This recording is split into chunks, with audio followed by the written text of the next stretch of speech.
ବେଲଗୁଣ୍ଠା ଅବସରପ୍ରାପ୍ତ କର୍ମଚାରୀ ସଂଘର କାର୍ଯ୍ୟକାରିଣୀ ବୈଠକ। ରାଜ୍ୟ ସଂଘ ସହ ଗାନ୍ଧୀ ମାର୍ଗ ଧାରଣାରେ ସାମିଲ ପାଇଁ ନିଷ୍ପତ୍ତି। ଗଞ୍ଜାମ ଜିଲ୍ଲା ବେଲଗୁଣ୍ଠା ଅବସରପ୍ରାପ୍ତ ସରକାରୀ କର୍ମଚାରୀ ସଂଘର ମାସିକ କାର୍ଯ୍ୟକାରିଣୀ ବୈଠକ ସ୍ଥାନୀୟ କୋଳିସାହି ସ୍ଥିତ ସଂଘ କାର୍ଯ୍ୟାଳୟଠାରେ ଅନୁଷ୍ଠିତ ହୋଇଯାଇଛି। ସଂଘ ସଭାପତି ଅଭିମନ୍ୟୁ ପଟ୍ଟନାୟକଙ୍କ ପୌରୋହିତ୍ୟରେ ଓ ସଂଘ ଉପଦେଷ୍ଟା ଶ୍ରୀ ପଦ୍ମଚରଣ ମହାପାତ୍ରଙ୍କ ସଂଯୋଜନାରେ ଅନୁଷ୍ଠିତ ଏହି କାର୍ଯ୍ୟକ୍ରମରେ ମୁଖ୍ୟ ଅତିଥି ଭାବେ ଓଡ଼ିଶା ରାଜ୍ୟ ଅବସରପ୍ରାପ୍ତ କର୍ମଚାରୀ ମହାସଂଘ ମହାସଚିବ ଶ୍ରୀ ଗୋକୁଳାନନ୍ଦ ବେହେରା ଯୋଗ ଦେଇଥିବା ବେଳେ ବିଶିଷ୍ଟ ଅତିଥି ଭାବେ ରାଜ୍ୟ ଅବସରପ୍ରାପ୍ତ କର୍ମଚାରୀ ମହାସଂଘ କାର୍ଯ୍ୟକାରୀ ଅଧ୍ୟକ୍ଷ ଶ୍ରୀ ନିର୍ମଳ ଚନ୍ଦ୍ର ଦାସ, ସମ୍ମାନିତ ଅତିଥି ଭାବେ ଗଞ୍ଜାମ ଜିଲ୍ଲା ସଂଘ ସମ୍ପାଦକ ଶ୍ରୀ ଶଙ୍କର୍ଷଣ ପାତ୍ର ଓ ଗଞ୍ଜାମ ଜିଲ୍ଲା ସହ ସମ୍ପାଦକ ଡି ଗୁରୁମୂର୍ତ୍ତି ପାତ୍ର ଯୋଗ ଦେଇଥିଲେ। ବୈଠକ ପ୍ରାରମ୍ଭରେ ରାଜ୍ୟ ମହାସଂଘ ମହାସଚିବ, କାର୍ଯ୍ୟକାରୀ ଅଧ୍ୟକ୍ଷ ଓ ଜିଲ୍ଲା କର୍ମକର୍ତ୍ତାମାନେ ରାଜ୍ୟ ମହାସଂଘ ସହ ବେଲଗୁଣ୍ଠା ଅବସରପ୍ରାପ୍ତ ସରକାରୀ କର୍ମଚାରୀ ସଂଘ ବିଧିବଦ୍ଧ ଭାବେ ଅନୁବନ୍ଧିତ ହୋଇଥିବା ନେଇ ସୂଚନା ଦେବା ସହ ଏ ସଂକ୍ରାନ୍ତୀୟ ଅନୁବନ୍ଧିତ ପ୍ରମାଣପତ୍ର ବେଲଗୁଣ୍ଠା କର୍ମଚାରୀ ସଂଘ କର୍ମକର୍ତ୍ତାଙ୍କୁ ପ୍ରଦାନ କରିଥିଲେ। ବୈଠକରେ ଅବସରପ୍ରାପ୍ତ କର୍ମଚାରୀଙ୍କ ବିଭିନ୍ନ ସମସ୍ୟା ଉପରେ ଆଲୋଚନା ହେବା ସହ ବିଭିନ୍ନ ଦାବିଙ୍କୁ ସରକାରଙ୍କ ନିକଟରେ ପହଞ୍ଚାଇବା ସହ ଏହାକୁ ହାସଲ କରିବା ପାଇଁ ଆବଶ୍ୟକ ଗଣତାନ୍ତ୍ରିକ ଉପାୟ ଅବଲମ୍ବନ ପାଇଁ ନିଷ୍ପତ୍ତି ହୋଇଥିଲା। ବୈଠକରେ ଅବସରପ୍ରାପ୍ତ କର୍ମଚାରୀଙ୍କ ପାଇଁ କେନ୍ଦ୍ର ଅନୁରୂପ ଚିକିତ୍ସା ଭତ୍ତା, କ୍ୟାସଲେସ୍ ବୀମା ଯୋଜନା 60 ବର୍ଷରୁ ଲାଗୁ କରିବା, PGPA ବିଭାଗର ପୁନଃ ସ୍ଥାପନ, 65 ବର୍ଷରୁ ଅତିରିକ୍ତ ପେନ୍ସନ୍ ଲାଗୁ କରିବା, ପେନ୍ସନ୍ ନିର୍ଦ୍ଧାରଣରେ ଥିବା ତ୍ରୁଟିକୁ ପେ ମାଟ୍ରିକ୍ସ ଆଧାରରେ ସଂଶୋଧନ କରିବା, କମ୍ୟୁଟେସନ୍ ଦେୟର ଅବଧି 15 ବର୍ଷ ପରିବର୍ତ୍ତେ 10 ବର୍ଷ 8 ମାସକୁ ହ୍ରାସ କରିବା, NPS ଓ UPS ବଦଳରେ OPS ଯୋଜନା ଲାଗୁ କରିବା, 9,000 ଟଙ୍କା ସର୍ବନିମ୍ନ ପେନ୍ସନ୍ ପ୍ରଦାନ, କ୍ୱାଲିଫାଇଂ ସର୍ଭିସ୍ 20 ବର୍ଷକୁ ହ୍ରାସ କରିବା, ସମସ୍ତ ସରକାରୀ ଓ ଘରୋଇ ବସ୍ରେ ରିହାତି ଯାତ୍ରାର ସୁବିଧା ଲାଗୁ କରିବା, ରେଳ ଯାତ୍ରାରେ 40 ଓ 50% ରିହାତି ପ୍ରଦାନ ଏବଂ ପେନ୍ସନରଙ୍କ ସୁବିଧା ପାଇଁ ରାଜଧାନୀ ଭୁବନେଶ୍ୱରରେ ଏକ ସରକାରୀ ବାସଗୃହ ଓ ଓଡ଼ିଶା ରାଜ୍ୟ ଅବସରପ୍ରାପ୍ତ କର୍ମଚାରୀ ମହାସଂଘକୁ ଯୋଗାଇ ଦେବା ଆଦି ଦାବି ଉପରେ ଆଲୋଚନା ହୋଇଥିଲା। ଉପରୋକ୍ତ ଦାବିଗୁଡ଼ିକ ଉପରେ ବୈଠକରେ ଯୋଗ ଦେଇଥିବା ଅତିଥିମାନେ ଆଲୋଚନା କରିବା ସହ ରାଜ୍ୟ ମହାସଂଘ ତରଫରୁ ଆସନ୍ତା 18, 19 ଓ 20 ତାରିଖରେ ଭୁବନେଶ୍ୱର ଗାନ୍ଧୀ ମାର୍ଗଠାରେ 9 ଦଫା ଦାବି ନେଇ 3 ଦିନିଆ ଧାରଣା ଦେବା କାର୍ଯ୍ୟକ୍ରମରେ ସାମିଲ ହେବା ପାଇଁ ଆହ୍ୱାନ ଦେଇଥିଲେ, ଯାହାକୁ ବେଲଗୁଣ୍ଠା ଅବସରପ୍ରାପ୍ତ କର୍ମଚାରୀ ସଂଘ କର୍ମକର୍ତ୍ତାମାନେ ଗ୍ରହଣ କରିବା ସହ ଭୁବନେଶ୍ୱର ଗାନ୍ଧୀ ମାର୍ଗ ଧାରଣା କାର୍ଯ୍ୟକ୍ରମରେ ସକ୍ରିୟ ଅଂଶଗ୍ରହଣ କରିବା ପାଇଁ ସହମତି ପ୍ରକାଶ କରିବା ସହ କାର୍ଯ୍ୟକାରିଣୀ ବୈଠକରେ ନିଷ୍ପତ୍ତି ନେଇଥିଲେ। ବୈଠକରେ ଅନ୍ୟମାନଙ୍କ ମଧ୍ୟରେ ବେଲଗୁଣ୍ଠା ଅବସରପ୍ରାପ୍ତ ସରକାରୀ କର୍ମଚାରୀ ସଂଘର ଉପଦେଷ୍ଟା ଶ୍ରୀ ପଦ୍ମଚରଣ ମହାପାତ୍ର, ବିନୋଦ ଚନ୍ଦ୍ର ପାଣିଗ୍ରାହୀ, ରବୀନ୍ଦ୍ରନାଥ ପାଣିଗ୍ରାହୀ, ଉପସଭାପତି ଶ୍ରୀ କୈଳାସ ଚନ୍ଦ୍ର ପାତ୍ର, ସମ୍ପାଦକ ମାଲ ଗୌଡ଼, ସହ ସମ୍ପାଦକ ଅଶୋକ ପଣ୍ଡା, କୋଷାଧ୍ୟକ୍ଷ ରବୀନ୍ଦ୍ରନାଥ ରଥ, କାର୍ଯ୍ୟକାରୀ ସଭାପତି ବନମାଳୀ ମହାରଣା, ସମୀକ୍ଷକ ପ୍ରଦୀପ ମାହୁନ୍ତ ଓ ସୁରେଶ ଚନ୍ଦ୍ର ମହାପାତ୍ର, ଜିଲ୍ଲା ପ୍ରତିନିଧି ବସନ୍ତ କୁମାର ଜେନା, ଅଭିଯୋଗ ପ୍ରକୋଷ୍ଠ ମୁଖ୍ୟ ପ୍ରକାଶ ଚନ୍ଦ୍ର ରଥ, ଜୋନାଲ ସମ୍ପାଦକ ରମେଶ ଚନ୍ଦ୍ର ପାଢ଼ୀ, ବଳରାମ ଗୌଡ଼, କାର୍ଯ୍ୟକାରୀ କମିଟି ସଭ୍ୟ ଶ୍ରୀନିବାସ ଷଡ଼ଙ୍ଗୀ, ରାମକୃଷ୍ଣ ପଟ୍ଟନାୟକ, କାଳୀଚରଣ ପାଢ଼ୀ, S ଚନ୍ଦ୍ରଶେଖର ପାତ୍ର, ସୁରେନ୍ଦ୍ର କୁମାର ତ୍ରିପାଠୀ, ବିପ୍ରଚରଣ ଗୌଡ଼, ଜୟକୃଷ୍ଣ ପୋଲେଇ, ପବିତ୍ର ମୋହନ ନାୟକ, କୃପାସିନ୍ଧୁ ସାହୁ, ପ୍ରଫୁଲ୍ଲ ଚନ୍ଦ୍ର ସାମନ୍ତ ଏବଂ ସଂଘର ବରିଷ୍ଠ ସଦସ୍ୟ ଉପେନ୍ଦ୍ରନାଥ ପତି, ତୁମ୍ବା ପାତ୍ର, ଲିଙ୍ଗରାଜ ପରିଡ଼ା, ସୁରେନ୍ଦ୍ରନାଥ ପଣ୍ଡା, ପ୍ରକାଶ ଚନ୍ଦ୍ର ଡାକୁଆ, ଭାସ୍କର ପାତ୍ର ପ୍ରମୁଖ ଉପସ୍ଥିତ ରହି ବୈଠକରେ ଅନୁଷ୍ଠିତ ଆଲୋଚନାରେ ଅଂଶଗ୍ରହଣ କରିବା ସହ କାର୍ଯ୍ୟକ୍ରମରେ ସହଯୋଗ କରିଥିଲେ।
କାର୍ଯ୍ୟକ୍ରମ ସମ୍ପର୍କରେ ଓଡ଼ିଶା ରାଜ୍ୟ ଅବସରପ୍ରାପ୍ତ କର୍ମଚାରୀ ମହାସଂଘ ମହାସଚିବ ଶ୍ରୀ ଗୋକୁଳାନନ୍ଦ ବେହେରା ଓ ବେଲଗୁଣ୍ଠା ସଂଘ ଉପଦେଷ୍ଟା ଶ୍ରୀ ପଦ୍ମଚରଣ ମହାପାତ୍ର କ'ଣ କହୁଛନ୍ତି ଆସନ୍ତୁ ଶୁଣିବା ତାଙ୍କରି ମୁହଁରୁ। ଆଜିର କାର୍ଯ୍ୟକ୍ରମ କ'ଣ ରହିଥିଲା, ଆପଣଙ୍କର ଦାବି କ'ଣ ରହିଛି ଏବଂ ଉଦ୍ଦେଶ୍ୟ କ'ଣ ରହିଛି? ଆଜି ଆମ ମହାସଂଘ ପକ୍ଷରୁ ଆଜି ଏଠି ଆମର ଯେ ୱାର୍କିଂ ଚେୟାରମ୍ୟାନ୍ ନିର୍ମଳ ଚନ୍ଦ୍ର ଦାସ ଏବଂ ମୁଁ ଏବଂ ଆମର ଗଞ୍ଜାମ ଜିଲ୍ଲାର ଯେ ସମ୍ପାଦକ ଶଙ୍କର୍ଷଣ ପାତ୍ର ଆଉ ଶ୍ରୀ ଗୁରୁମୂର୍ତ୍ତି ଯିଏକି ଆସିଷ୍ଟାଣ୍ଟ ସେକ୍ରେଟାରୀ, ଆମେ 4 ଜଣ ଏଠାକୁ ଆସିଥିଲୁ। ଏ ବେଲଗୁଣ୍ଠାରେ ଯେଉଁ ଦୀର୍ଘ 2004 ମସିହାରୁ ଯେଉଁ ସଂଘ ଗଠନ କରାଯାଇଛି, ସେ ସଂଘ ଆଜି ଆମର ମହାସଂଘ ସହିତ ବିଧିବଦ୍ଧ ଭାବରେ ଆଫିଲିଏସନ୍ ନେଲା। ଆମ ମହାସଂଘର ଯେଉଁ ଦାବି ଗୁଡ଼ିକ ଥିଲା, ସେ ଦାବି ଗୁଡ଼ିକ ମଧ୍ୟରେ ହେଉଛି ଯେ PGPA ଡିପାର୍ଟମେଣ୍ଟ, ଯେଉଁ ଡିପାର୍ଟମେଣ୍ଟରେ ପେନ୍ସନମାନେ ଯାଇ ତାଙ୍କ ଗୁହାରି କରୁଥିଲେ, ଯେ ସ୍ୱର୍ଗତ ବିଜୁ ପଟ୍ଟନାୟକ 1991 ମସିହାରେ ସେ ଡିପାର୍ଟମେଣ୍ଟ କରିଥିଲେ। ଏ ରାଜ୍ୟ ସରକାର ବିଗତ ରାଜ୍ୟ ସରକାର ସେ ଡିପାର୍ଟମେଣ୍ଟ ଉଠାଇଛନ୍ତି, ତାଙ୍କ ସହିତ ଆଲୋଚନା କରିଥିଲୁ, ସେଇଟା ହେଇନି। ଏ ସରକାର ସହିତ ଆଲୋଚନା କଲେ ମଧ୍ୟ ତାକୁ କରିନାହାନ୍ତି। ଯେ ଲୋକଙ୍କ ଗ୍ରିଭାନ୍ସଟା ଶୁଣିବାକୁ ଗୋଟେ ଡିପାର୍ଟମେଣ୍ଟ ନାହିଁ, ଯେଉଁଠି ସାରା ରାଜ୍ୟର 27ଟା ରାଜ୍ୟରେ ଦିଆହେଉଛି ଚିକିତ୍ସା ଭତ୍ତା 1000 ଟଙ୍କା ଆରମ୍ଭ କରିକି 2000 ଟଙ୍କା, 500 ଟଙ୍କା, 300 ଟଙ୍କା ଦିଆହେଉଛି।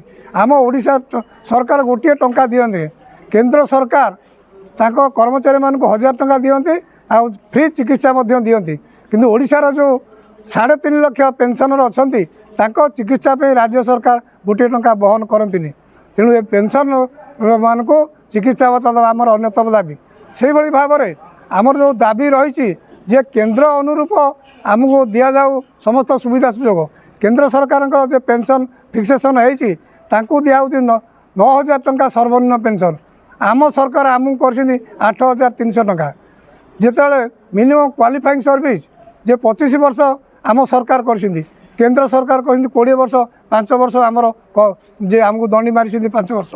ସେହିଭଳି ଭାବରେ ଆମର ଯେଉଁ କମ୍ୟୁଟେସନ୍ ଲିଭ୍ ଅଛି, କମ୍ୟୁଟେସନ୍ ଲିଭ୍କି ହିସାବ କରି ଦେଖାଯାଉଛି 10 ବର୍ଷ 8 ମାସରେ ସେଇଟା ପରିଶୋଧ ହୋଇଯାଉଛି ସୁଧ ସହିତ। କିନ୍ତୁ ଆମ ସରକାର ଆମଠୁ 15 ବର୍ଷ ଧରିକି ଆଦାୟ କରୁଛନ୍ତି। ସେଇଟା ମୋର ଅନ୍ୟତମ ଦାବି ଅଛି। ତାକୁ କୋର୍ଟ ମଧ୍ୟ ରାୟ ଦେଲାଣି ଯେ ତାଙ୍କର ବନ୍ଦ କର ବୋଲି। ଯେଉଁମାନେ କୋର୍ଟ କରୁଛନ୍ତି ତାଙ୍କର ବନ୍ଦ କରୁଛନ୍ତି, ଅନ୍ୟ ସମସ୍ତଙ୍କର ବନ୍ଦ କରିବାକୁ ଆମେ ଦାବି କରିଛୁ।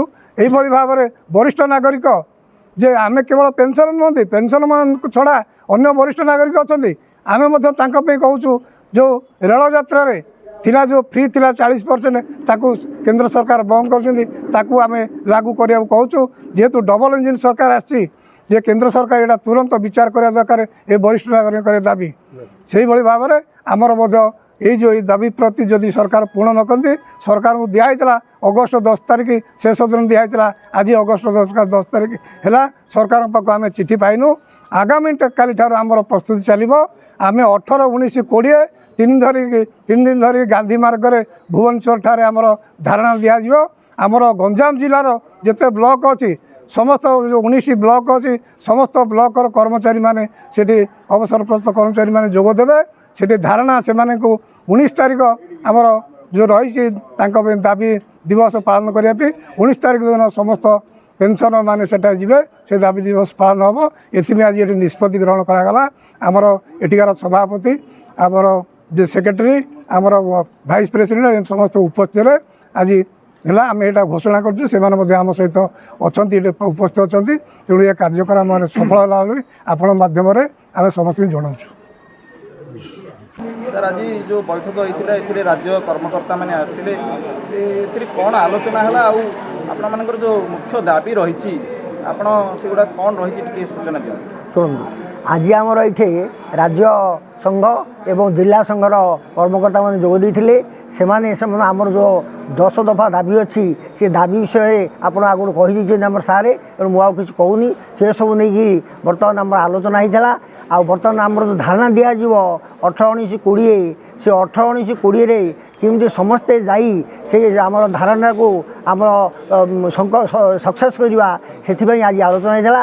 मुख्य अच्छी कौन ନା ଏଇ ଯେଉଁ ପେନ୍ସନ୍ ଏ ପେନ୍ସନ୍ ବର୍ତ୍ତମାନ ଯେଉଁ ଆଗରୁ କ'ଣ କରୁଥିଲେ ନା ପୁରୁଣା ପେନ୍ସନ୍ ଆମର ଯେଉଁ ପାଉଥିଲୁ ବର୍ତ୍ତମାନ ତ ଦୁନିଆ ପ୍ରକାର ପେନ୍ସନ୍ କରିଛନ୍ତି NPS APS ସେସବୁ ଉଠେଇ ବର୍ତ୍ତମାନ ସମସ୍ତଙ୍କୁ ପୁରୁଣା ପେନ୍ସନ୍ ଦିଆଯାଉଥିଲା ବର୍ତ୍ତମାନ ସେସବୁ ଲାଗୁ କରିବା ପାଇଁ ଆମେ ସରକାରଙ୍କ ନିକଟରେ ଦାବିପତ୍ର ଦେଇଛୁ ଏବଂ ଦାବି ମଧ୍ୟ କରୁ 3 ଦିନ ଧାରଣାରେ ଯେ ସେ ତାକୁ କିନ୍ତୁ ଚଞ୍ଚଳ କାର୍ଯ୍ୟକାରୀ କରିବେ ଯାହାଫଳରେ ମୋ ଭାଇମାନେ ବହୁତ କଷ୍ଟରେ ଚଳୁଛନ୍ତି କିଏ 2,000 କିଏ 3,000 5,000 ଏମିତି ପାଉଛନ୍ତି ଆଉ ଅନ୍ୟାନ୍ୟ ପାଇପାରୁନାହାନ୍ତି ଏଣୁ ଦୀର୍ଘ ଦିନ ଚାକିରି କରି ସେମାନେ ବଡ଼ କଷ୍ଟରେ ଚଳୁଛନ୍ତି ଏଣୁ ଏ ସବୁ ଦାବି ନେଇ ଆମର ରାଜ୍ୟ ସଂଘର ସଭାପତି ରାଜ୍ୟ ସଂଘର କର୍ମକର୍ତ୍ତାମାନେ ଆଉ ଜିଲ୍ଲା ସଂଘର କର୍ମକର୍ତ୍ତାମାନେ ଜୋରଦାର ଲାଗିଛନ୍ତି ଆମେ ସମସ୍ତେ ତାଙ୍କୁ ସାହାଯ୍ୟ ସହଯୋଗ କରିବାକୁ ଆଜି ସଂଘରେ ନିଷ୍ପତ୍ତି ନେଲୁ ଏବଂ ଆଗାମୀ ଦିନରେ ମଧ୍ୟ ଆମର ରାଜ୍ୟ ଓ ଜିଲ୍ଲା ସଂଘ ଯାହା ଜଣାଇବେ ତାକୁ ଆମେ ଏଇ ବ୍ଲକ ବେଲଉଣ୍ଡା ବ୍ଲକର ଆମର କର୍ମକର୍ତ୍ତା ଆମ ସଦସ୍ୟମାନେ ତାକୁ ପାଳନ କରିବା ପାଇଁ